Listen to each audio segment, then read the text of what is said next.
As the first Asian to become a cardinal, Cardinal Luis Antonio Tagle was named prefect of the congregation by Pope Francis. His rise from a humble Filipino priest to a possible papal successor has raised questions about his real impact on the future of the Catholic Church. As the first Asian to reach the highest rank of cardinal, Tagle expertly balances traditional Catholic values with progressive views. Is this media-savvy cardinal strategically positioning himself? What does the public think about Cardinal Luis Antonio Tagle becoming pope? Join us as we look into how he confirms what we all thought happened inside the Vatican's power chambers. Behind the tall walls of Vatican City, Cardinal Luis Antonio Tagle walks through marble hallways where centuries of church history echo with every step. But the Filipino cardinal brings something new to these ancient halls, an Asian perspective that's changing how the Catholic Church works. Since he arrived in 2019, Tagle has been in a number of important positions at the Vatican. Each one has given him more power. He is now in charge of many different departments, the Church's huge finances, and its missionary work around the world. But, unlike his predecessors, who often worked behind closed doors, Tagle is open about these positions. For example, he manages church money as a member of the administration of the patrimony of the Holy See, which he is in charge of. Despite having funds that would make investment bankers dizzy, he pushed for clearer financial reporting and stricter oversight. The faithful deserve to know how their donations serve God's work, he said at a key meeting that changed the way the Vatican banks. Tagle's presidency of Catus Internationalis from 2015 to 2022 showed how well he could handle complex global problems. For example, when earthquakes hit Haiti or war broke out in Syria, he coordinated relief efforts that crossed religious and political lines. Catus went from being a traditional charity to a modern humanitarian organization with a spiritual heart. The French government noticed and gave him the Legion of Honor, France's highest honor, in February 2024. At the ceremony at V. Bonaparte, Tagle didn't talk about his own accomplishments, but about the volunteers who make Catholic charity work possible. This honor belongs to countless hands that serve the poor, he said, touching the medal with his characteristic humility. A few months later, as special envoy to the National Eucharistic Congress, Tagle spoke to 50,000 American Catholics in Indianapolis's Lucas Oil Stadium, which is also used for NFL games. The crowd went wild with applause as he linked ancient church teachings to modern life problems. Even non-Catholics were moved by his words. But perhaps his most important accomplishment was breaking Europe's hold on Vatican leadership as the first Filipino to become a cardinal. Asian church leaders had not been able to attend Vatican meetings for hundreds of years. When he speaks, he brings ideas from Asia and Africa, where the Catholic population is growing the fastest, that will shape the future of the Church. His deep understanding of both Eastern and Western cultures makes him a natural bridge builder during interfaith dialogues. Muslim leaders praise his respectful approach to religious differences, and Jewish rabbis praise his efforts to strengthen Catholic-Jewish relationships. Even secular groups, Vatican insiders, and the international media often talk about Tagle as a possible future pope. This kind of talk would have seemed impossible for an Asian cardinal in the past.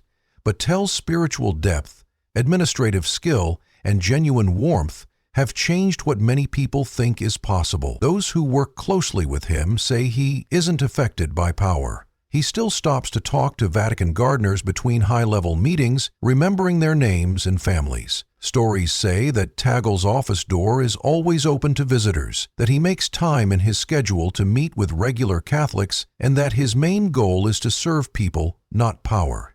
In Vatican City, which is a place where tradition and change coexist, Tagle has done something very special. He has earned the respect of traditionalists while pushing for needed reforms. As one veteran Vatican reporter put it, he's showing that change doesn't always need a revolution. Sometimes all it takes is a smile and an open heart. The way he uses his unmatched power really sets him apart.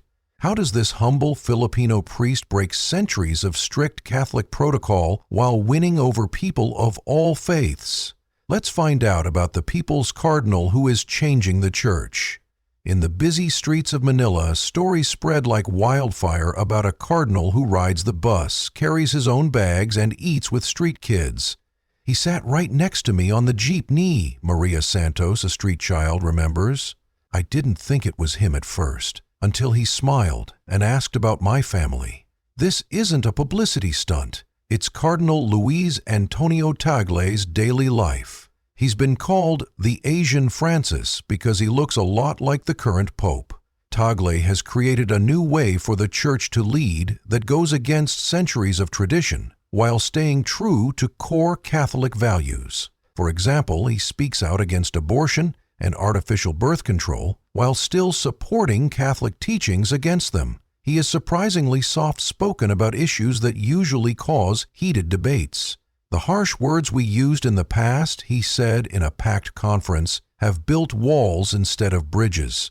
His voice softens a lot when talking about LGBT+ Catholics and divorced people. In a historic speech that moved people to tears, he challenged the Church's traditional harsh stance by saying, "Before we speak of sin, we must speak of human dignity. Before we point fingers, we must extend hands." Philip Tagle doesn't just pray, he's also started programs that combine spiritual guidance with practical action, like getting parishes to plant trees, use less plastic, and make community gardens. The media-savvy cardinal knows how to use modern communication channels. His Facebook Live sessions have millions of viewers, and his YouTube channel breaks down complicated church teachings into short, easy-to-understand messages. But unlike many social media stars, Tagle responds personally. Often late at night, he answers messages from troubled followers. He often reminds his fellow church leaders that his offices in Manila and later in Vatican City had an open-door policy for the poor.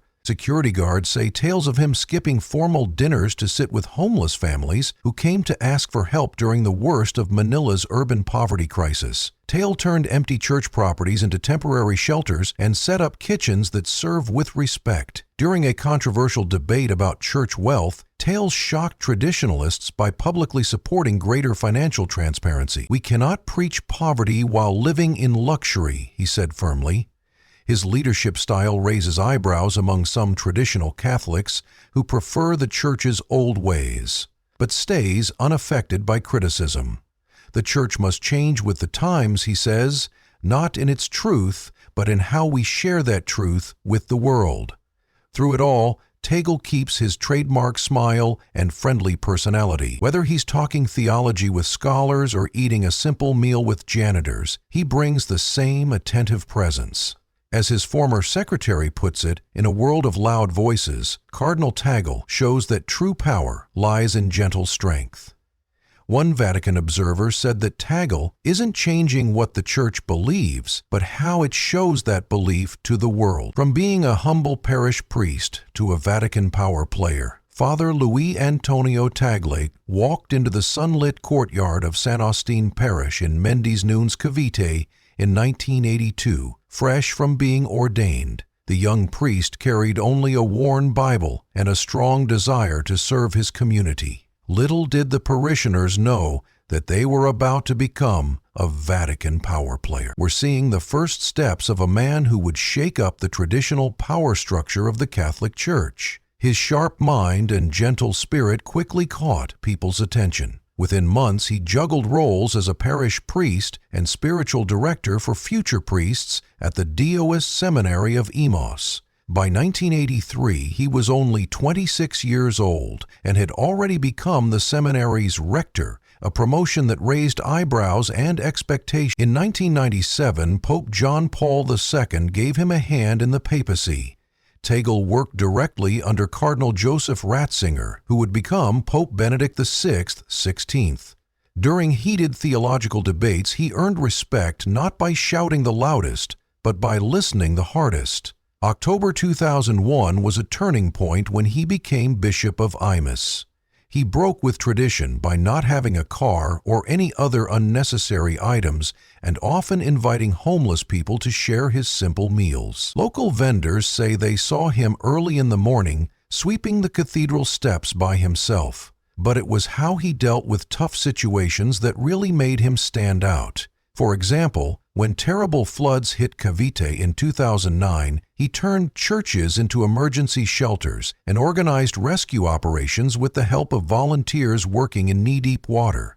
His actions spoke louder than any sermon. When he was called to become Archbishop of Manila in 2011, the Philippines Catholic Church was facing some of its biggest problems, including poverty, political unrest, and questions about the church's role in society. Modern society, his response, was to talk to critics, help the poor, and use social media to reach younger Catholics who were leaving the church. Vatican insiders still talk about November 24, 2012, the day Tolle received his Cardinal's red hat. At 55 years old, he was the second youngest member of this elite group of archbishops. But it wasn't his age that made headlines. It was his tears during the ceremony, which showed a level of vulnerability rarely seen in church leadership. By 2019, Pope Francis made an unprecedented move by calling Tolle to as prefect of the Congregation for Evangelization of Peoples in Vatican City. Tagle oversaw the church's missionary work and appointed bishops across Asia and Africa, giving Asians a level of power that had never been seen before. The crowning moment came when he was made a cardinal bishop in 2020, the highest rank in the College of Cardinals. He was the first Asian to reach this level, ending centuries of European dominance. Today, Tagle's influence can be felt from the streets of Manila to the halls of the Vatican, where he helps shape the future. He still listens before he speaks, serves before he leads, and keeps his door open to anyone who needs help. As one Vatican official put it, "In Italy we see something rare, power without pride, authority without distance, and a modern spiritual leader." In a calm but powerful moment, he stood in front of the crowd and talked about the Eucharist with such deep feelings that many people were moved to tears. It wasn't just a speech, it was a very personal message. Sharing that was completely connected to the problems his listeners were facing every day. His ability to turn deep religious ideas into messages that felt close and caring made his words stick with people long after they had heard them.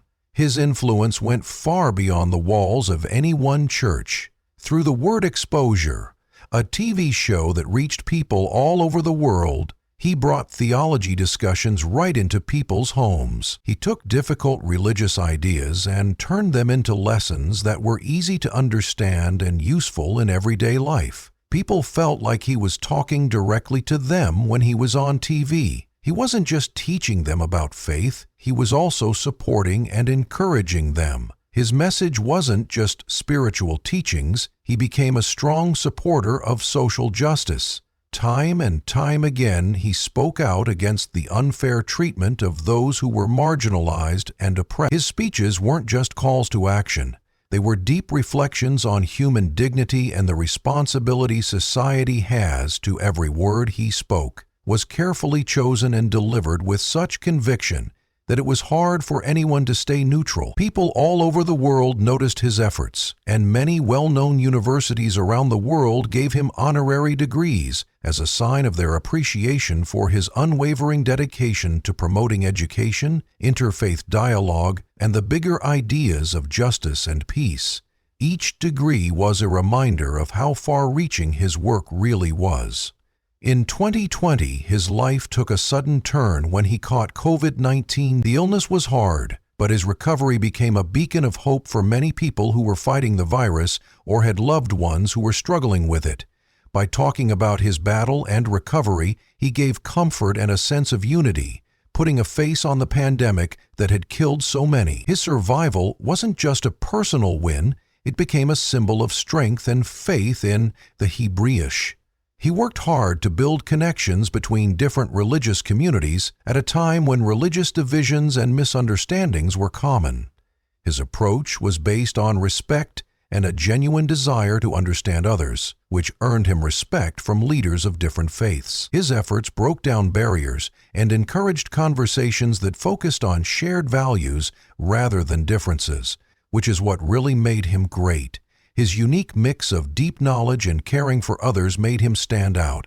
He could talk about complicated religious ideas just as easily as he could give simple, heartfelt advice to someone in need. This made his teachings accessible to both scholars and regular people, creating a welcoming environment in his ministry that was built by a life dedicated to serving others. Looking at Cardinal Tagle today, the man who moves audiences to tears, builds bridges between faiths, and earns the respect of world leaders, raises an interesting question. Has this always been his dream? Or did this calling to serve come along the way? From the stethoscope dream to the sacred robes, no one saw it coming. Not even young Luis Antonio Tagle himself, the boy who once dreamed of wearing a doctor's white coat, would instead don the red robes of a cardinal and become one of the most powerful leaders in the Catholic Church. He was born on a hot summer day in Manila on June 21, 1957. And his family called him Chito. He grew up in a home where faith was important. His father, Manuel, was proud to be Tagalog, and his mother, Milagros, was Chinese-Filipino. Together, they created a unique blend of traditions that shaped their oldest child's view of the world. But Chito's heritage was more than that. Through his father, he carried the blood of the Principala, the Spanish colonial aristocracy that once ruled Philippine society before the 1896 revolutions. But his grandfather, Florencio, had a different story to tell. Picture of privilege. Chito's grandmother ran a hotel so the family could start over after being hurt by a bomb in WII. To make ends meet, young T walked the halls of St. Andrew's School in Parañaque, where the missionary touched his heart in a way that he didn't expect. In between science classes and hopes of going to medical school, the gentle guidance of priest friends slowly turned his heart toward a different kind of healing that fixed spirits instead of bodies. He made the choice to enter the Jesuit San Jose at the prestigious Ateneo de Manila University. Tagle's brilliant mind grew as he devoured philosophical texts and theological treatises with the same fervor that some people might display for popular novels. His professors quickly recognized his exceptional abilities, especially when he earned his pre-divinity degree with insights that were beyond his years. But it was at the Catholic University of America that Tagle really spread his intellectual wings. From 1987 to 1991, he dove deep into theology and philosophy and wrote a dissertation that impressed even his most experienced advisors. His professor, Joseph Konek, later said that Tay could have become the best theologian in the Philippines or even all of Asia. This was high praise that hinted at the amazing path he was about to take. He spoke Tagalog, English, Italian, Spanish, French, Korean, and Latin like it was second nature. He used each language to read ancient texts and talk to people in modern diplomatic circles. Even though Tell became more well-known in academic circles, he never forgot where he came from or his nickname, Chief. The boy who used to play in the streets of Manila and dream of going to medical school had found a different way to heal. Not with drugs and surgeries, but with words that bridge the gap between cultures and between tradition and progress. Between heaven and earth, his early years shaped the man who would become known as the Ace. Despite being smart, friendly, traditional, progressive, and aristocratic by birth, he chose to be humble. The medical career he had planned fell through, and he found himself traveling from the busy streets of Manila to the historic halls of Vatican City, where his childhood dreams of healing would come true in ways he could never have imagined. Thanks for watching, and if you want to see more interesting videos, be sure to subscribe. Click on the movie that's showing up on your screen right now to see another interesting one.